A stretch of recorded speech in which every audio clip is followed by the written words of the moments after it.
Ravi lived in a small town where life moved slowly and peacefully. The town was surrounded by green fields, tall trees, and a quiet river that flowed gently at the edge of the village. Every morning, Ravi woke up early before the sun fully rose. He would step outside his small house, breathe the fresh air, and listen to the birds singing in the trees. His life was simple, but he was happy with it. He owned a small piece of land that his father had given him many years ago. On that land he grew vegetables, rice, and sometimes flowers. The land was not very big, but it was enough for him to earn a living and take care of his family. Ravi lived with his wife Meena and their young son Arjun. Meena was kind and hard-working. Every day she helped Ravi with small tasks, cooked food for the family, and sometimes sold vegetables in the local auditory market. Arjun was only 10 years old, but he loved to run through the fields and help his father water the plants. In the evenings, the family often sat together outside their house. They talked, laughed, and watched the sunset. Their life was not rich, but it was peaceful and full of warmth. People in the village respected Ravi because he was honest and helpful. Whenever someone needed help fixing a fence or carrying heavy sacks of grain, Ravi would come without asking for anything in return. He believed that kindness would always return in some way. The villagers often said that Ravi had a good heart and that his father would be proud of him. For many years, Ravi's life followed the same quiet routine. He worked in the fields during the day and spent time with his family in the evening. The seasons changed, crops grew and were harvested, and life continued without major problems. Ravi never imagined that something terrible could suddenly destroy the peace he had known for so long. One afternoon, everything began to change. A black car drove into the village and stopped near Ravi's land. Cars like that were rare in the village, so people quickly noticed it. Two men stepped out of the car wearing expensive clothes and dark glasses. They looked around as if they owned the place. Behind them came another man named Mr. Kapoor, a wealthy businessman who was known in nearby towns. Mr. Kapoor had money, power, and many connections with important people. Ravi was working in his field when the men walked toward him. At first, he thought they might be travelers asking for directions. He wiped the sweat from his forehead and greeted them politely. "Hello," Ravi said. "Can I help you?" Mr. Kapoor looked at the land and then at Ravi with a strange smile. "This land belongs to me," Mr. Kapoor said calmly. Ravi was confused. "What do you mean?" "This land has been in my family for many years. My father worked here before me." Mr. Kapoor laughed softly, as if Ravi had said something foolish. One of his assistants pulled out a folder filled with papers. "We have documents," the man said. "They prove that this land was sold to Mr. Kapoor." Ravi felt his heart begin to beat faster. "Sold? That is impossible," he said. "I never sold my land. My father never sold it either." The men did not seem interested in Ravi's explanation. They walked around the field, pointing at different areas and talking about building something there. One of them mentioned a factory. Another talked about warehouses and trucks. Ravi felt a cold fear growing inside him. The land was not just property to him. It was his family's history. It was where he had learned to work beside his father as a child. It was the place that fed his family and gave them a future. "You must be mistaken," Ravi said again, trying to stay calm. "There has been some error." But Mr. Kapoor's face became serious. "There is no mistake. Soon, construction will begin here. It would be better for you to leave quietly." Those words struck Ravi like a heavy blow. Leave? How could he leave the land that belonged to his family? "I cannot leave," Ravi said firmly. "This land is mine." Mr. Kapoor's assistants exchanged looks and then shrugged. One of them said, "You can argue if you want, but the law is on our side." The men returned to their car and drove away, leaving Ravi standing alone in the field. The wind moved softly through the crops, but Ravi could hardly notice it. His mind was full of confusion and fear. That evening, Ravi told Meena everything that had happened. She listened quietly, her face slowly turning pale. "But how can they say the land is theirs?" she asked. "I don't know," Ravi replied. "They said they have papers." Meena shook her head. "This must be some kind of fraud." Ravi wanted to believe that she was right. Maybe it was just a misunderstanding that could be solved easily.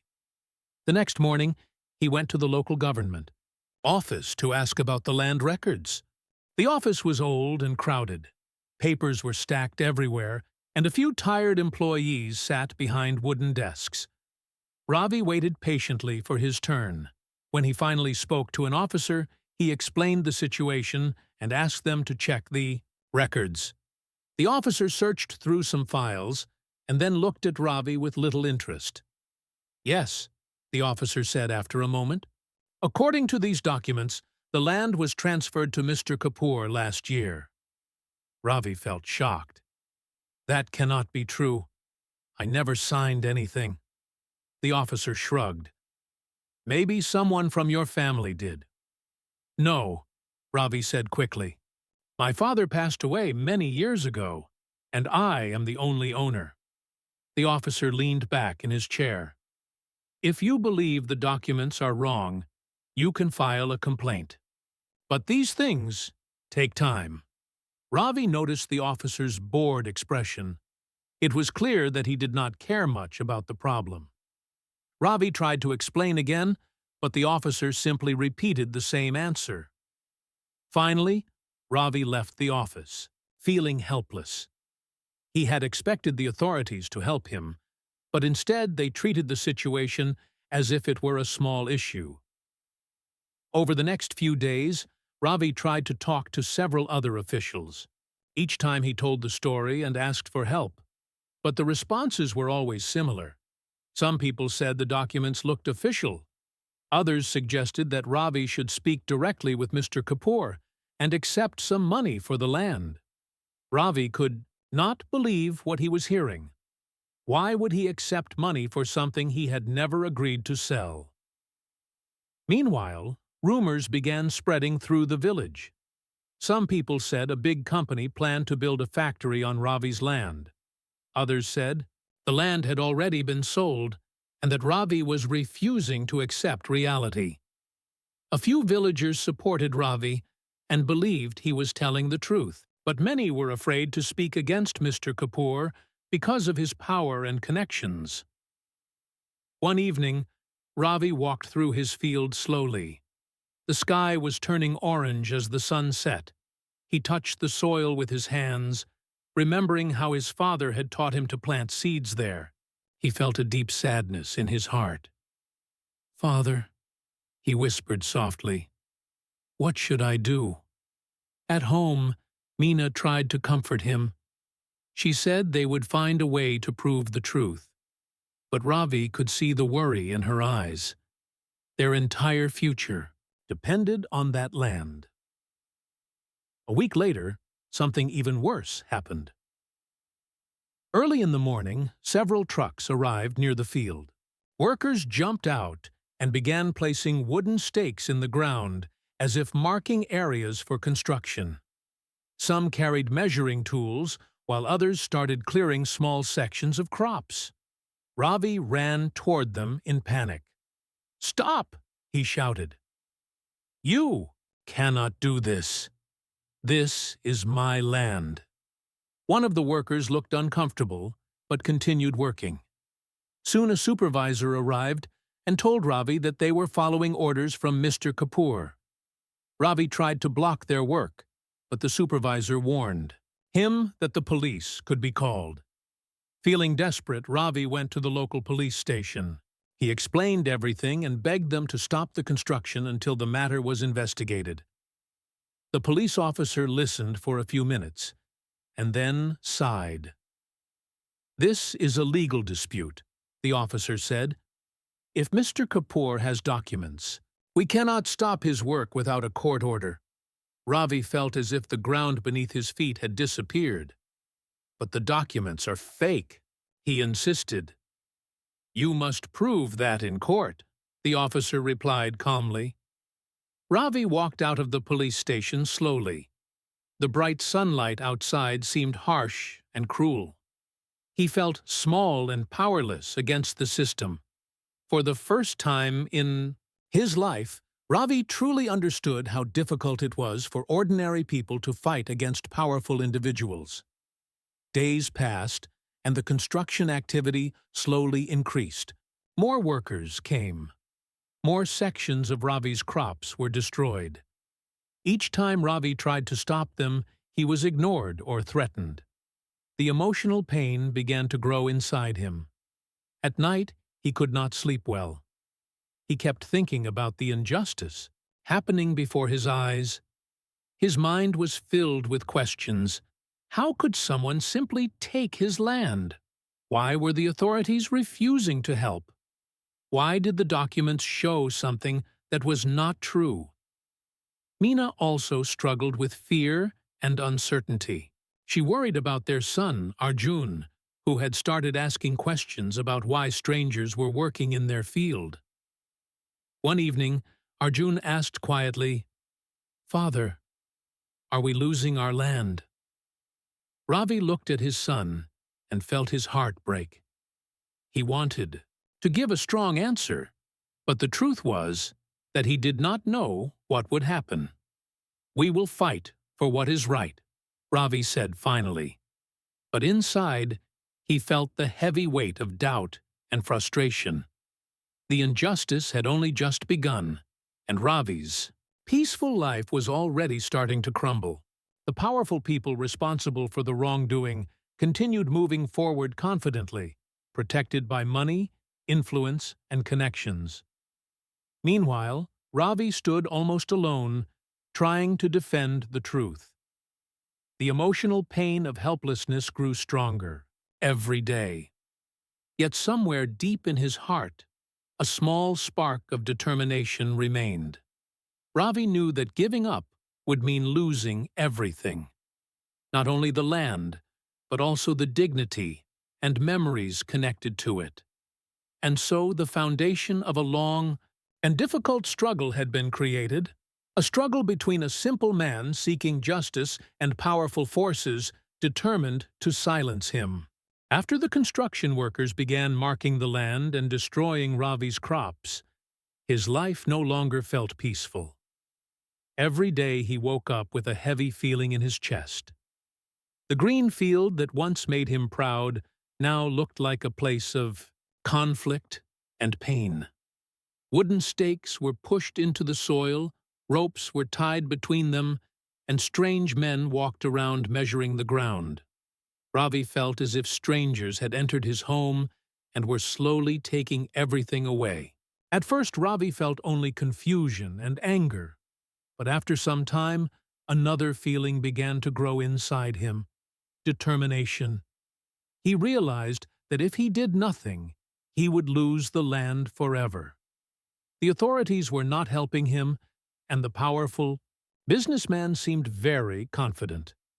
Ravi began to think that something deeper and darker must be happening behind the scenes. One evening, Ravi sat outside his house with Meena.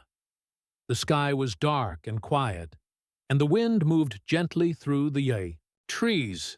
Ravi stared at the ground for a long time before speaking. "Something is not right," he said slowly. Meena looked at him. "What do you mean?" "These papers they showed, they appeared too quickly," Ravi explained. "And everyone in the offices acted as if the decision was already made. It feels like this was planned long before they came to the village." Meena nodded quietly. If it was planned, then someone must know the truth. Those words stayed in Ravi's mind. Someone must know the truth. The next morning, Ravi decided he would begin searching for answers. He knew he was just a farmer, with little power, but he also knew the land's history better than anyone else. His father had told him many stories about how the land was bought many years ago with great effort. Ravi remembered that his father had kept old documents carefully inside a wooden box. Ravi went inside the house and opened the box. Inside were many old papers, yellow with age. Some were land tax receipts, some were letters, and some were official records with stamps and signatures. Ravi spent hours reading through them carefully. Finally, he found an important document, the original ownership record that clearly showed his father's name and the land boundaries. Ravi felt a small sense of hope. This paper proved that the land belonged to his family. But then a troubling thought came to his mind. If this document existed, how did Mr. Kapoor manage to get new papers showing ownership? That question made Ravi even more curious. He realized he needed to see the documents that Mr. Kapoor was using. A few days later, Ravi returned to the government land office. This time, he asked to see the official file related to his property. The officer seemed annoyed, but eventually brought a folder. Ravi carefully looked at the papers. There was a document showing that the land had supposedly been sold to a company owned by Mr. Kapoor. The document included a signature that was supposed to be Ravi's. But when Ravi looked closely, he felt a shock run through his body. Though signature looked similar to his name, but it was not his handwriting. Someone had forged his signature. Ravi's hands began to shake. This was not just a misunderstanding. It was fraud. He pointed at the signature and said to the officer, "This is fake. I never signed this." The officer glanced at it briefly. "If you say so, you can challenge it legally." Ravi realized that the officer did not want to become involved. Perhaps he was afraid of Mr. Kapoor's influence. As Ravi walked out of the office, his mind was racing. If the signature was fake, then someone had created these documents illegally. But who? That night, Ravi could not sleep. He kept thinking about how such a thing could happen. Forging documents required access to records, stamps, and official approval. That meant someone inside the system might be helping Mr. Kapoor. His idea made Ravi feel both angry and frightened. The next day, Ravi decided to speak with people in the village who might know something. He began asking simple questions. "Have you heard anything about the company planning to build here?" he asked a shopkeeper. "Yes," the shopkeeper replied. "People say a large factory will be built. It will bring jobs." "Who decided that this land was chosen?" Ravi asked. The shopkeeper shrugged. "I heard that some officials from the city visited months ago." Months ago. That detail caught Ravi's attention. Mr. Kapoor had only appeared recently, but the planning might have started long before. Ravi continued asking questions. Some villagers were hesitant to speak, but a few shared small pieces of information. Someone said they saw surveyors visiting the land quietly several months earlier. Another person said local officials had held a meeting with businessmen from the city. The more Ravi listened, the more he realized that the plan to take his land might have been prepared long in advance. One afternoon, Ravi visited an elderly man named Hari, who had lived in the village for more than 60 years. Hari knew many stories about the village's past. When Ravi explained the situation, Hari listened carefully. After a moment, he said, "I remember something strange." "What is it?" Ravi asked quickly. "About a year ago, a man from the city came asking about land records," Hari said slowly. "He was not a villager. He spent a long time speaking with the land office clerk." "Do you remember his name?" Ravi asked. Hari thought for a moment. I think someone called him Sharma. This was the first real clue Ravi had found. The next day, Ravi returned to the land office and casually asked about a clerk named Sharma. One employee said that Sharma had worked there before, but had recently been transferred to another town. That information made Ravi suspicious. What if Sharma had helped create the false documents? Ravi felt that he was slowly uncovering a hidden story. Meanwhile, the construction activity on the land continued to grow. More workers arrived, and trucks carried building materials. Ravi watched helplessly as parts of his field were cleared. But something else happened that changed everything. One evening, a young man named Suresh came quietly to Ravi's house. Suresh worked as a temporary helper at the land office. He looked nervous as he spoke. "I heard you have been asking questions," Suresh said softly. "Yes," Ravi replied. "I want to know how my land was taken." Suresh hesitated before continuing. "I should not say this, but I think the documents were prepared secretly." Ravi's heart began beating faster. "What do you mean?" "A year ago," Suresh explained, "Mr. Kapoor's people visited the office many times. They met with Clerk Sharma and some other officials.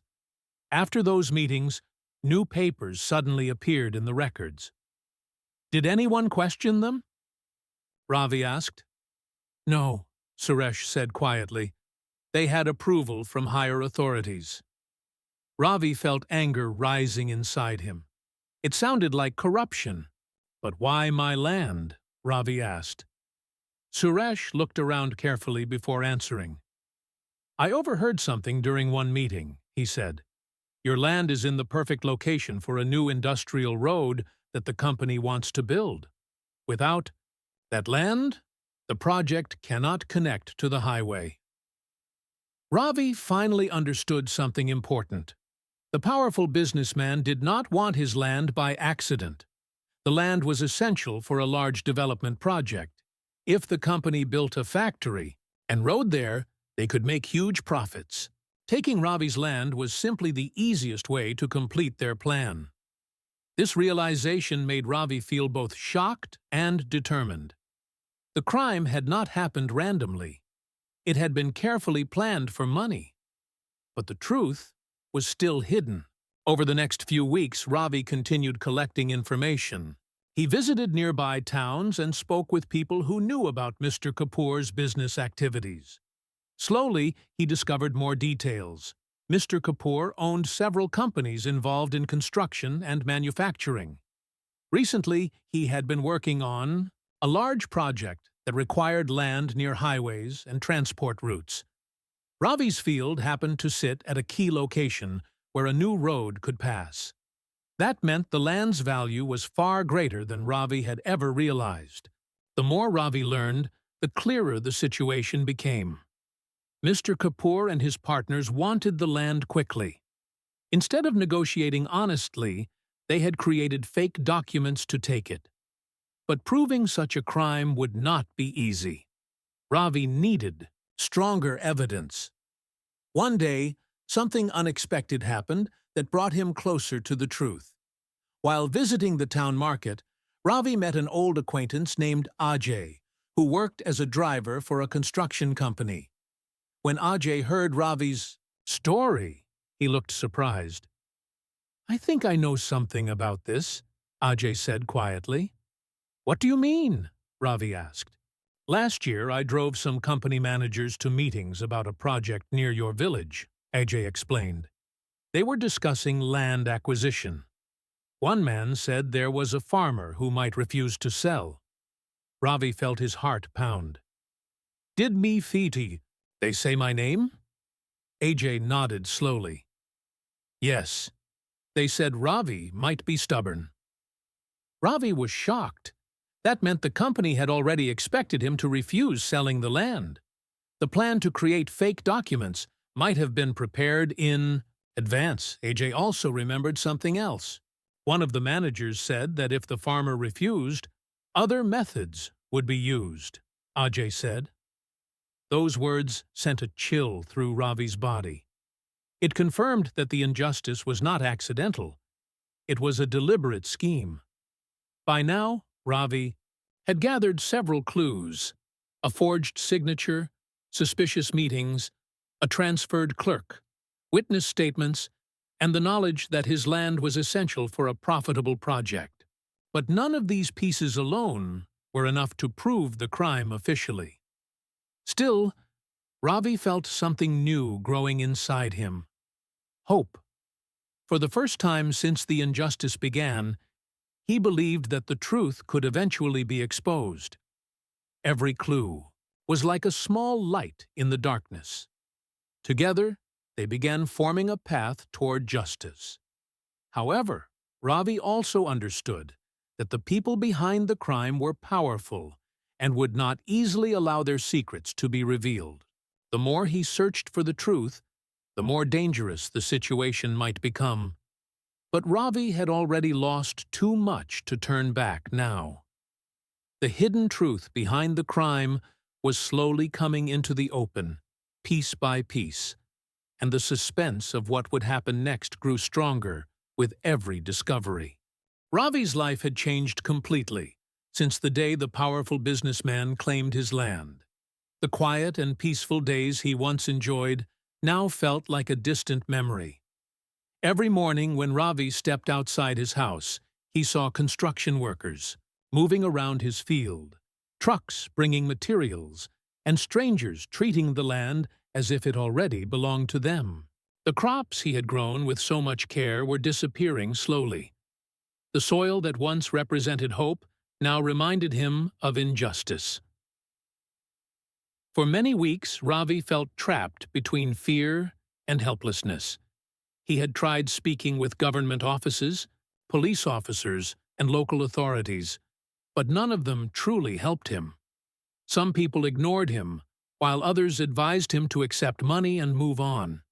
To them, it seemed easier for a poor farmer to surrender rather than fight against a powerful businessman, but Ravi could not accept that idea.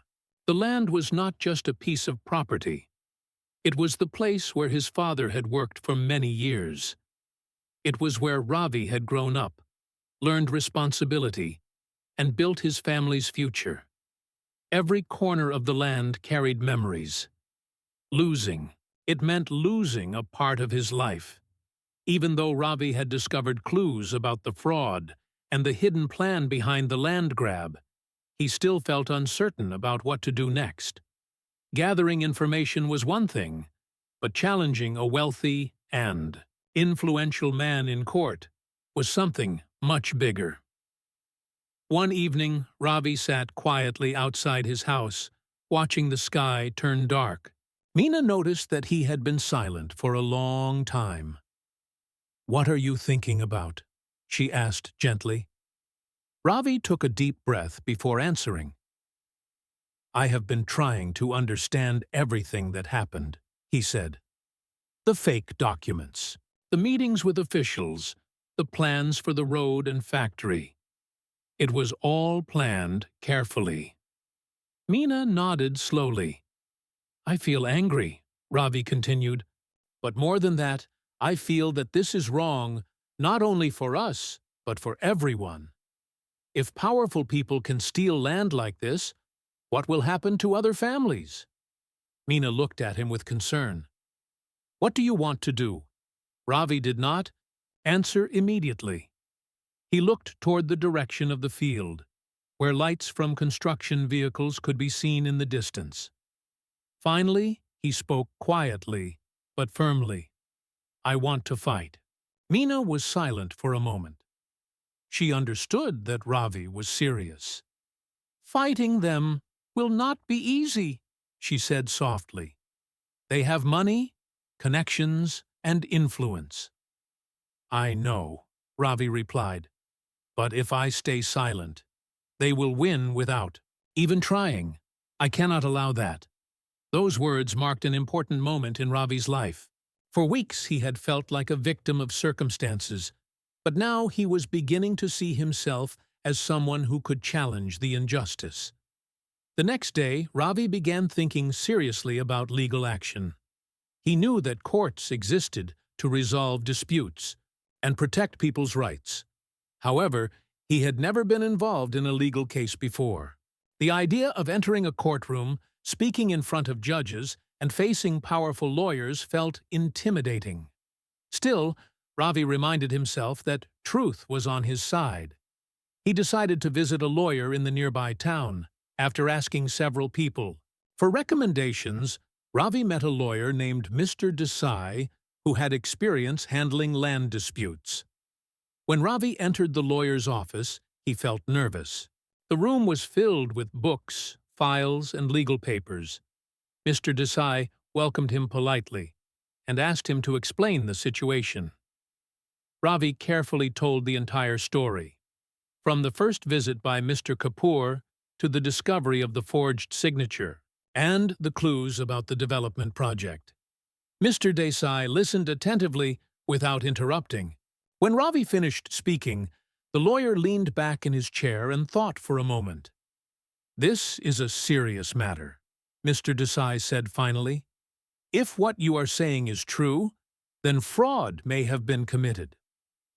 Ravi felt a small wave of relief. For the first time, someone in authority was taking his words seriously. "But fighting such a case will require patience," the lawyer continued. "Powerful people often try to delay or influence legal processes." "I understand," Ravi replied, "but I cannot lose my land without a fight." Mr. Desai nodded. "Then the first step is to file a case in court challenging the ownership documents." The lawyer explained that Ravi would need to provide evidence showing that the documents used by Mr. Kapoor were false.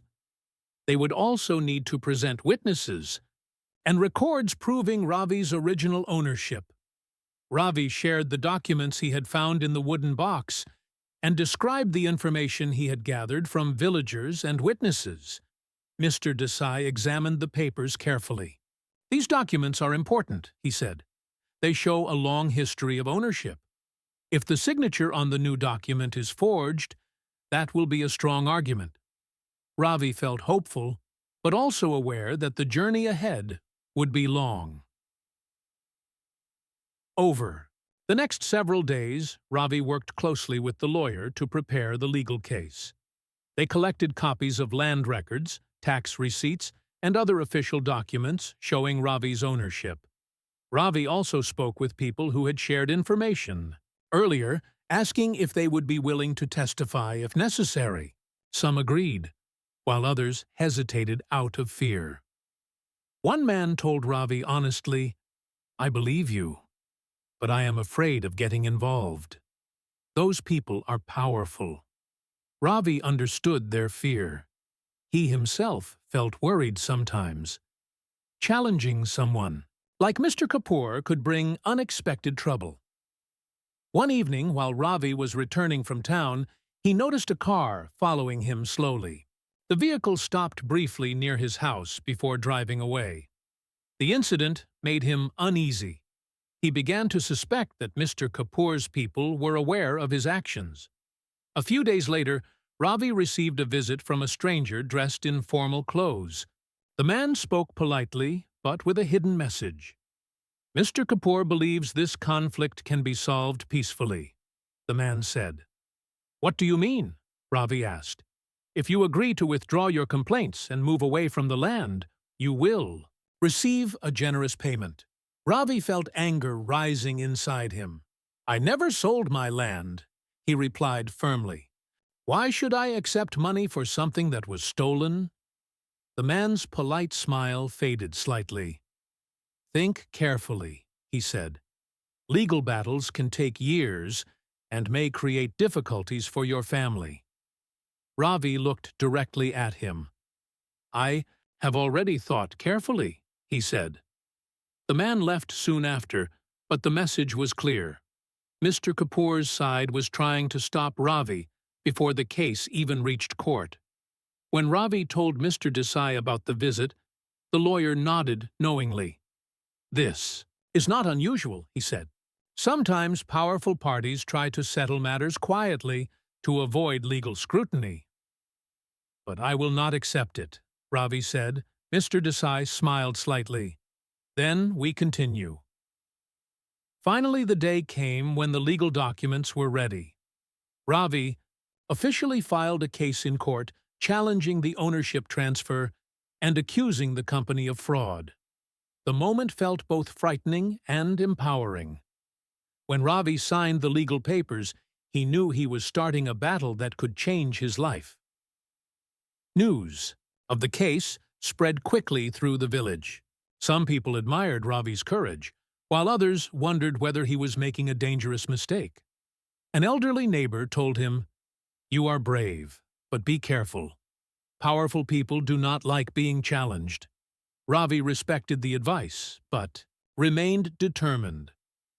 For the first time since the injustice began, he felt that he was taking control of the situation instead of simply reacting to it. The legal process moved slowly. Court hearings were scheduled, documents were submitted, and lawyers prepared their arguments. Ravi attended meetings with Mr. Desai to understand each step. Sometimes the waiting felt frustrating, but Ravi reminded himself that justice often required patience. Meanwhile, the construction work slowed down because the land's ownership was now being questioned in court. This small change gave Ravi hope that his actions were already making a difference. However, challenges continued to appear. One night, Ravi received an anonymous phone call warning him to withdraw the case. Another day, he noticed strangers asking villagers questions about him. These events made him realize that the path he had chosen carried real risks. But each time fear appeared in his mind, Ravi thought about his father's teachings. His father had always said, "Truth may move slowly, but it never stops." Those words gave Ravi strength. At home, Meena supported him with quiet courage. She knew the fight would be difficult, but she also believed that standing for justice was important for their family and for their son, Arjun. One evening, Arjun asked his father why he was going to court so often. Ravi looked at his son and said, gently, "Because sometimes people try to take things that do not belong to them. When that happens, we must stand up for what is right." Arjun listened carefully and nodded. In that moment, Ravi realized that his decision to fight was not only about land, it was also about teaching his son the value of courage and honesty. As the court case began moving forward, Ravi felt a mixture of emotions. There was fear, because he was facing powerful opponents. There was uncertainty, because the outcome was still unknown. But there was also hope. Deep inside his heart, Ravi believed that truth had a quiet strength of its own. Lies might appear powerful at first, especially when supported by money and influence, but they could not remain hidden forever. By filing the case in court, Ravi had taken the most important step of all. He had chosen to speak rather than remain silent. The struggle for justice had officially begun, and although the road ahead was uncertain, Ravi was ready to face it with courage and determination. The day of the first court hearing arrived sooner than Ravi expected. Early in the morning, he woke, up before sunrise, just like he used to do when he worked peacefully in his field. But this morning felt very different. Instead of preparing tools for farming, he was preparing himself to enter a courtroom and face the people who had taken his land. Ravi wore a clean but simple shirt and trousers. Meena packed some food for him and quietly wished him strength. She could see the worry in his eyes, but she also saw determination. Before Ravi left the house, Arjun hugged him and said, "Father, bring our land back." Those simple words stayed in Ravi's heart as he traveled to the town where the court was located. The courthouse was a large building with many people walking in and out. Some people were lawyers carrying files, some were police officers, and others were ordinary citizens waiting for their cases to be heard. Ravi had never been in such a place before. The sound of footsteps, voices, and moving papers filled the EB air. Ravi met his lawyer, Mr. Desai, near the entrance. Mr. Desai looked calm and confident. He carried a thick file containing documents, evidence, and notes prepared for the case. "Do not worry," Mr. Desai told Ravi. "Just answer truthfully. If the court asks you questions." Ravi nodded, though his heart was beating fast. When they entered the courtroom, Ravi immediately noticed the people sitting on the opposite side. Mr. Kapoor was there, dressed in an expensive suit. Beside him were two well-known lawyers who looked experienced and confident. Their table was also filled with large files and documents. For a moment, Ravi felt small and nervous. It seemed like the powerful businessman had brought every possible resource to defend himself. But Mr. Desai spoke quietly. "Remember, the truth does not depend on wealth or power." Those words helped Ravi feel a little stronger. Soon the judge entered the courtroom. Everyone stood respectfully as the judge took his seat. The room became quiet, and the hearing began. The judge looked at both sides and briefly reviewed the case. He explained that the dispute involved land ownership and accusations of fraud. Both parties would have the opportunity to present their arguments and evidence. Mr. Kapoor's lawyer spoke first. He stood confidently and addressed the judge in a clear voice. He argued that the land had been legally transferred to Mr. Kapoor's company through official documents. According to him, Ravi had willingly sold the land and signed the required papers. As Ravi listened, he felt shocked and angry. The lawyer spoke as if the sale had been completely normal and fair. The lawyer even suggested that Ravi was only challenging the agreement now because the value of the land had increased. "These claims are an attempt to cancel a legal transaction," the lawyer said calmly. Ravi felt his hands tighten. He wanted to stand up and shout that the statement was a lie, but Mr. Desai gently touched his arm, reminding him to stay calm. After the opposing lawyer finished speaking, it was Mr. Desai's turn. Mr. Desai stood up and addressed the judge respectfully. His voice was calm but firm. "My client has never sold his land," he said. "The documents presented by the other party contain a forged signature. This case is not about a simple disagreement. It is about fraud and abuse of power." The courtroom became very quiet as he continued. Mr. Desai explained the history of Ravi's land ownership. He showed the original documents, tax records, and receipts, proving that Ravi's family had owned the land for many years. He also pointed out the differences between Ravi's real signature and the one on the supposed sale document. The judge examined the papers carefully while listening. Mr. Desai then explained how the land was part of a larger development plan involving a road and factory project. According to the lawyer, Ravi's land was essential for connecting the EHIVE project to the highway, which gave the businessman a strong motive to acquire it quickly. Ravi watched the judge's face closely, hoping that the truth was being understood. After the opening arguments, the judge allowed both sides to begin presenting witnesses and evidence. The first witness for Ravi's side was Suresh, the young helper from the land office who had shared important information earlier. When Suresh entered the witness stand, he looked nervous. Mr. Desai asked him simple questions so that he could explain what he had seen in the land office. Suresh described how Mr. Kapoor's representatives had visited the office many times before the documents were created. He also explained how meetings with certain officials happened privately. The opposing lawyer quickly stood up to question him. "Are you an official decision-maker in the land office?" the lawyer asked. "No," Suresh admitted. "Then, how can you say what those meetings were about?" Suresh hesitated, but replied honestly, I overheard conversations and saw documents being prepared. The lawyer tried to make Suresh appear unreliable by pointing out that he was only a temporary worker. Despite the pressure, Suresh stayed calm and repeated what he knew. Next, Mr. Desai presented the original land documents belonging to Ravi's family. These papers showed the history of ownership and the boundaries of the land. To strengthen the argument, the lawyer requested a handwriting expert to examine the signatures.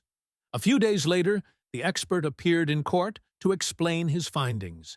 Using charts and comparisons, he demonstrated the differences between Ravi's genuine signature and the one on the sale document. The signatures do not match, the expert said clearly. There are clear signs that the disputed signature was written by a different person. This statement caused murmurs among the people sitting in the courtroom. However, Mr. Kapoor's lawyers quickly responded.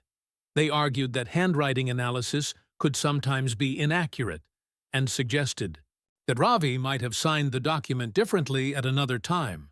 The courtroom battle continued for several hearings. Each day, new arguments were presented, and each side tried to strengthen its position. Ravi himself was eventually called to testify. When he stood in the witness box, he felt nervous, but determined. Mr. Desai asked him to explain the story in his own words. Ravi described his life as a farmer, the history of the land, and the moment when Mr. Kapoor first claimed ownership. He spoke honestly about his confusion, his search for evidence, and his discovery that the signature was forged. When it was time for cross-examination, Mr. Kapoor's lawyer tried to challenge him. "Is it not true that you were offered money for the land earlier?" the lawyer asked. "No," Ravi replied. "Is it possible that you signed documents without reading them?" "I never signed any sale documents," Ravi said firmly. The lawyer tried several different questions, but Ravi remained consistent. Throughout the hearing, the judge listened carefully, sometimes asking questions to clarify details. Another emotional moment occurred when Ajay, the driver who had overheard company managers discussing Ravi's land, gave his testimony. He explained how the managers had expected Ravi to refuse selling and mentioned using other methods. Mr. Kapoor's lawyers argued that Ajay might have misunderstood the conversation, but his testimony still created doubt about the company's intentions. As the case continued, the courtroom atmosphere became more intense. Reporters from local newspapers began attending the hearings because the case involved accusations of corruption and abuse of power. The presence of media increased the pressure on both sides. Ravi often felt exhausted after long days in court. Listening to lawyers argue about his life and land was emotionally draining.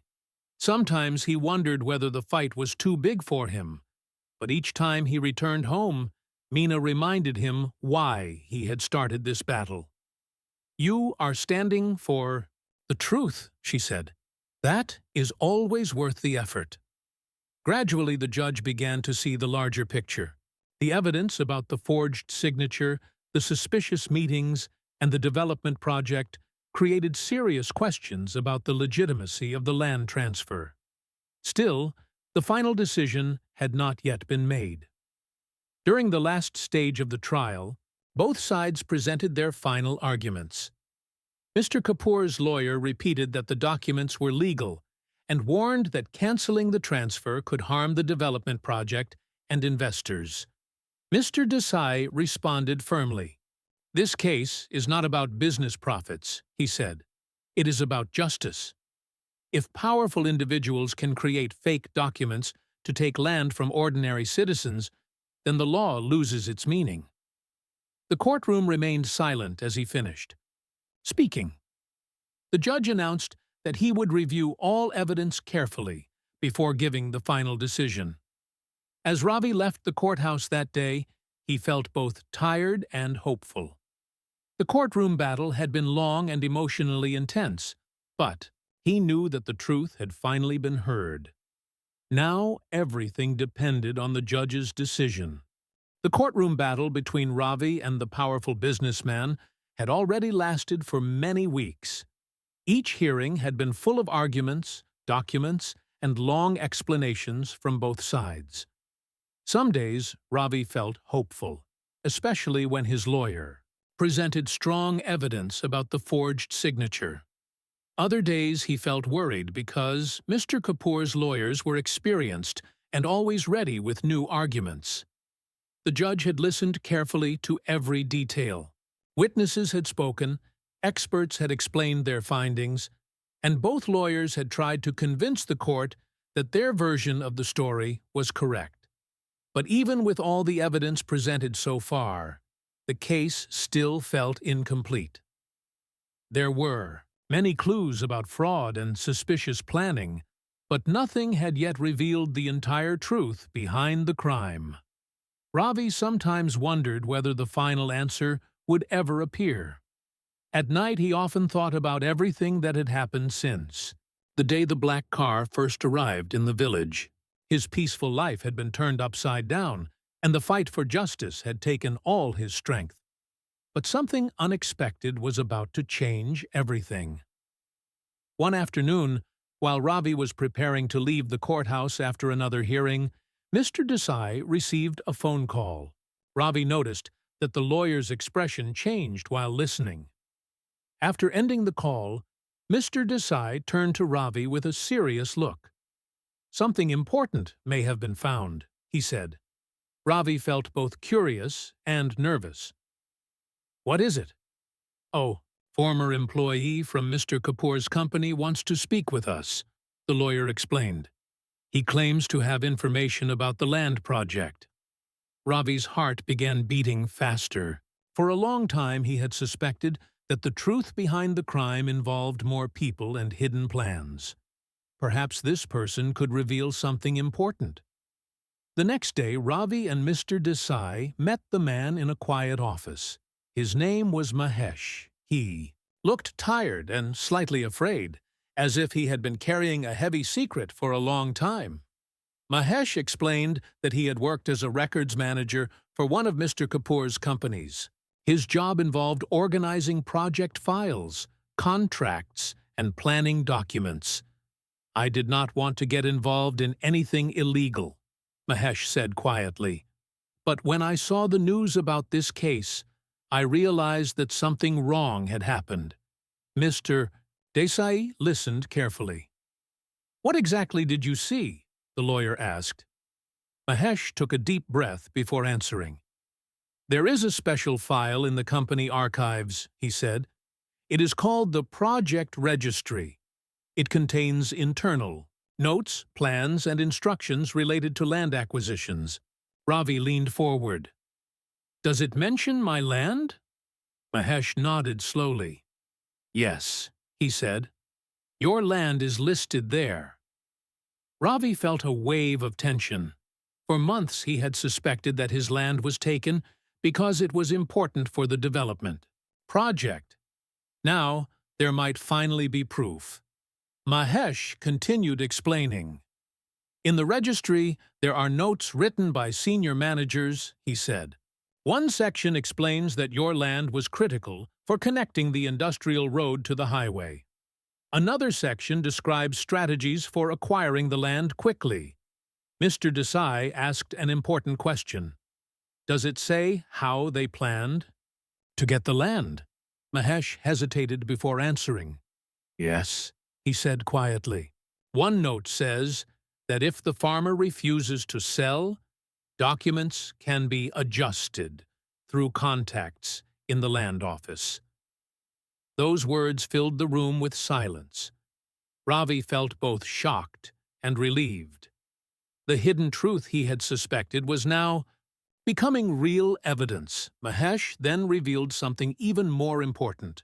"There is also a recording of a meeting," he said. "The company kept it as part of their internal documentation. In that meeting, Mr. Kapoor and some managers discussed the land problem." Mr. Desai's eyes widened slightly. "Do you still have access to this registry and recording?" Mahesh nodded. I made copies before leaving the company. He carefully placed a folder and a small storage device on the table. This is everything I could gather, he said. Ravi looked at the documents with amazement. After months of searching for proof, the truth seemed to be finally appearing. Mr. Desai examined the materials carefully. The documents were detailed records of project planning, including maps, financial projections, and internal communications. One page clearly described Ravi's land as the key connection point for the road project. Another note mentioned, using administrative influence if negotiation fails. But the most powerful evidence was the recording. When they listened to it, Ravi heard several voices discussing the project. One voice clearly sounded like Mr. Kapoor. During the conversation, one manager said that the farmer might refuse to sell the land. Another voice replied calmly, "If he refuses, we have other ways. Our contacts in the office will prepare the documents." Mr. Kapoor's voice then said something that shocked everyone listening. "Make sure it looks legal," he said.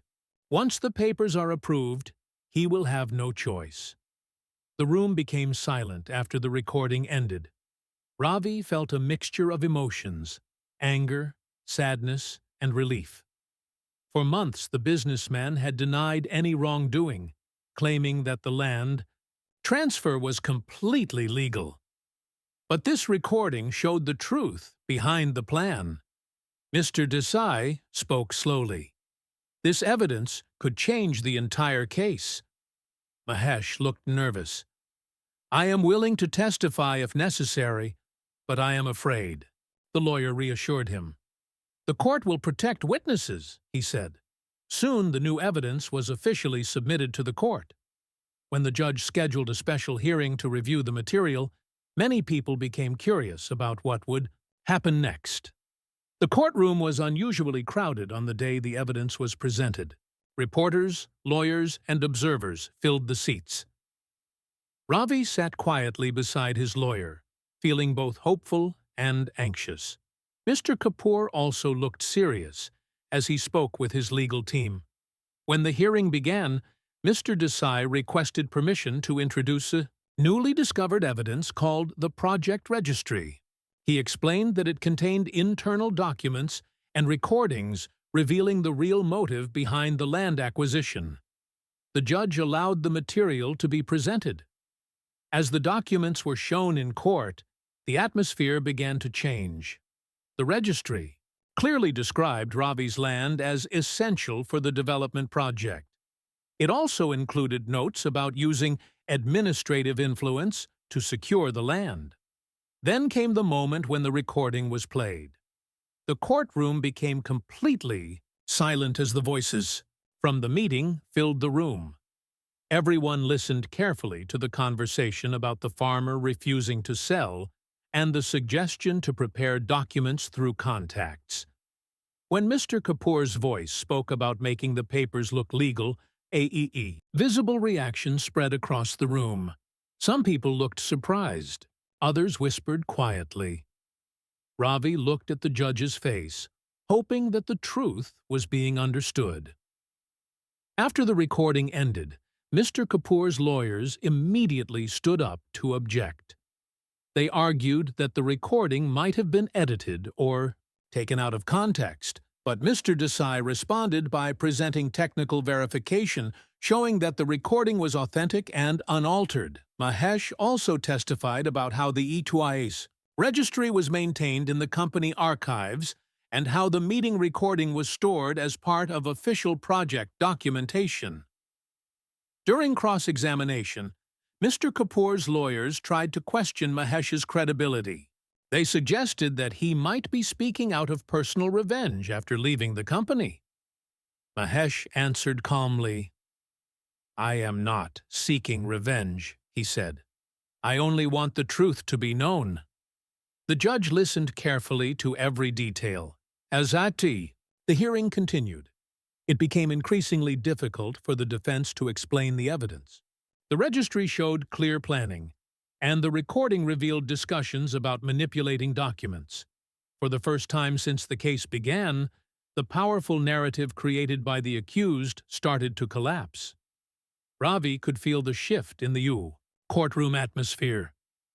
Earlier hearings had felt like a battle between two different stories, but now the evidence was connecting all the pieces together. The forged signature, the secret meetings, the transferred clerk, and the development project were no longer separate clues. They were part of a single plan. The truth was finally visible. Even the people sitting in the audience seemed to understand that something important had changed. At the end of the hearing, the judge announced that the new evidence would be carefully reviewed as part of the final decision. As Ravi walked out of the courtroom that day, he felt something he had not felt in a long time: confidence. For months he had fought against doubt, fear, and powerful opposition. But now, the truth had a voice that could not easily be ignored. The revenge registry, as people began calling it, had become the turning point in the case. It exposed the hidden motives behind the crime and destroyed the false story that had been presented earlier. For Ravi, it meant that the long struggle for justice was finally moving toward a moment of truth. The courtroom had been the center of Ravi's life for many months. What once felt like a strange and intimidating place had now become familiar. Ravi had listened to long arguments, watched witnesses speak, and waited patiently while the judge studied every piece of evidence. The battle had been long and emotionally exhausting, but after the appearance of the important project registry and the recording that revealed the hidden plan, everyone knew that the case had reached its final stage. The judge had taken several days to review all the evidence carefully. During that time, Ravi felt both hopeful and nervous. He had done everything he could to reveal the truth, but the final decision was not in his hands anymore. It was now the responsibility of the court. On the morning when the final verdict was scheduled, Ravi woke up very early. He had hardly slept the night before. Many thoughts filled his mind. He remembered the peaceful days when he worked happily in his field. He remembered the moment when the powerful businessman first claimed his land. He remembered the long months of confusion, anger, fear, and determination. Meena noticed that Ravi was quiet while preparing to leave for the courthouse. "Today will be an important day," she said gently. Ravi nodded slowly. "I do not know what the judge will decide," he replied, "but at least the truth has been spoken." Meena placed her hand on his shoulder. "No matter what happens, you stood up for what is right," she said. "That is something no one can take away." Arjun also came to the door and hugged his father. "Bring good news," the boy said, with hope in his voice. Ravi smiled slightly and promised that he would try. When Ravi arrived at the courthouse, he saw that many people had gathered outside. Some were journalists who had followed the story, and others were villagers who wanted to know the result. The case had become widely discussed because it involved serious accusations of fraud and abuse of power. Inside the courtroom, the atmosphere felt tense and quiet. People spoke in low voices while waiting for the judge to arrive. Ravi sat beside his lawyer, Mr. Desai, who appeared calm but focused. Across the room, Mr. Kapoor sat with his legal team. For the first time since the case began, he did not look confident. The evidence presented in the previous hearing had clearly weakened his position. Soon the judge entered the courtroom, and everyone stood up respectfully. The room became silent as the judge took his seat. The judge began speaking slowly and clearly. "This court has carefully reviewed all the evidence presented in this case," he said. "The dispute concerns the ownership of agricultural land and the alleged fraudulent transfer of that property." Ravi listened carefully, holding his breath. The judge continued by summarizing the main points of the case. He explained how the businessman's company had claimed that the land was legally purchased. However, Ravi had challenged this claim by presenting documents showing long-term family ownership. The judge also mentioned the expert testimony regarding the forged signature.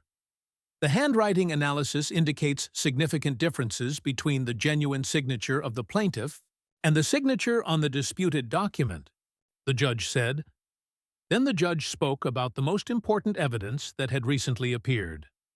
The internal project registry and recorded meeting presented by the plaintiff revealed discussions regarding the acquisition of the land through administrative influence if voluntary sale failed, so the judge explained.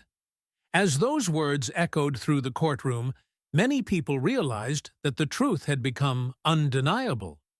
The judge paused briefly before continuing. This evidence strongly suggests that the document used to transfer the key property was not created through a lawful and voluntary agreement. Ravi felt his heart beating faster. It sounded like the judge was recognizing the fraud. The judge then spoke directly about the actions of Mr. Kapoor and his associates. The court finds that the land transfer was based on falsified documentation and misuse of official processes, he said. A quiet reaction spread through the room. Some people looked surprised, while others nodded quietly. The judge continued with the final decision. The court therefore declares the transfer of ownership invalid and restores full legal ownership of the land to the plaintiff, Mr. Ravi. For a moment, Ravi could hardly believe what he had heard. His land was officially returned to him. After months of struggle, the truth had been recognized by the law. But the judge was not finished. In addition, he said, the court directs that criminal investigations be initiated against those responsible for forging documents and abusing administrative authority. This meant that the people involved in the fraud would face legal punishment. The judge also ordered that the construction work on the land be stopped immediately until proper legal procedures were followed. The courtroom remained silent as the judge finished reading the decision. Finally, he added a few words that many people would remember. This case demonstrates that economic power cannot replace the rule of law. Justice requires that truth and fairness be protected, even when powerful interests are involved. When the judge finished speaking, the courtroom slowly came back to life with quiet conversations and reactions. Ravi felt overwhelmed with emotion. For months, he had carried the heavy burden of fear and uncertainty.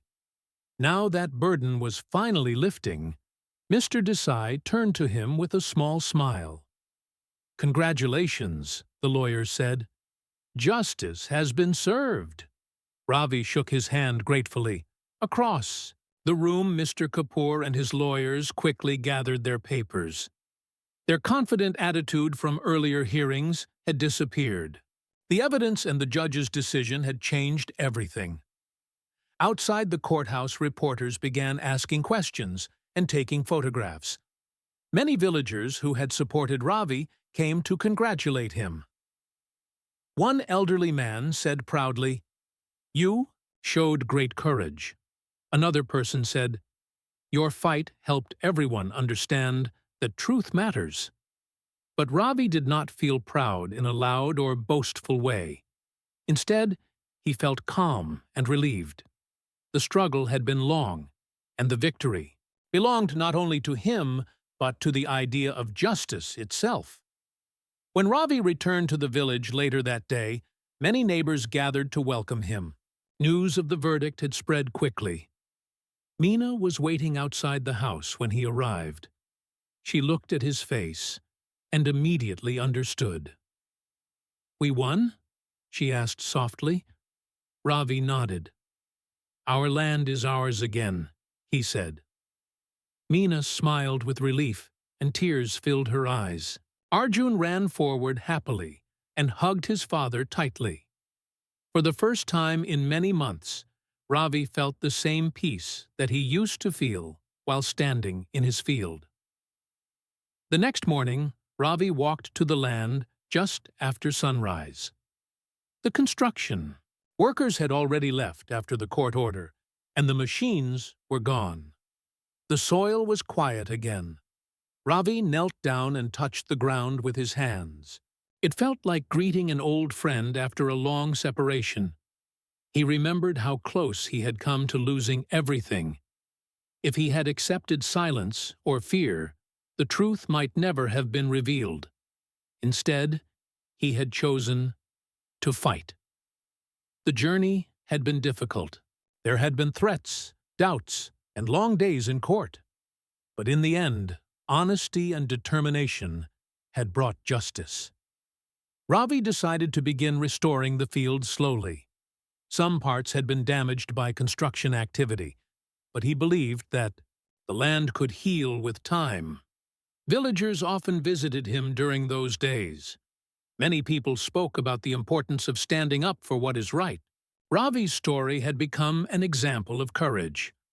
One evening, while sitting with his family, Arjun asked a simple question. "Father, why did the truth win?" Ravi thought carefully before answering. "Because truth has strength," he said. Sometimes, lies may appear powerful for a while, especially when supported by money or influence. But if people keep searching for the truth and refuse to give up, justice can eventually appear. Arjun listened carefully.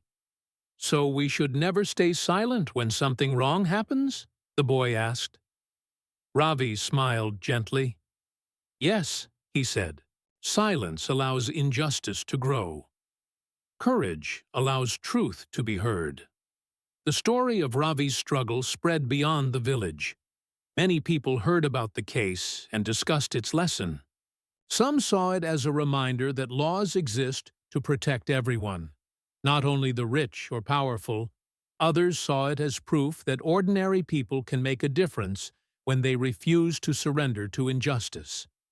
For Ravi, however, the most important result was not fame or attention. What mattered most was the peace that returned to his life. His family could once again live without fear, and the land that carried his father's memories remained part of their future.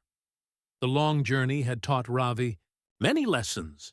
He had learned that justice sometimes moves slowly, but patience and courage can keep it moving forward. He had learned that truth may be hidden for a time, but it cannot remain hidden forever.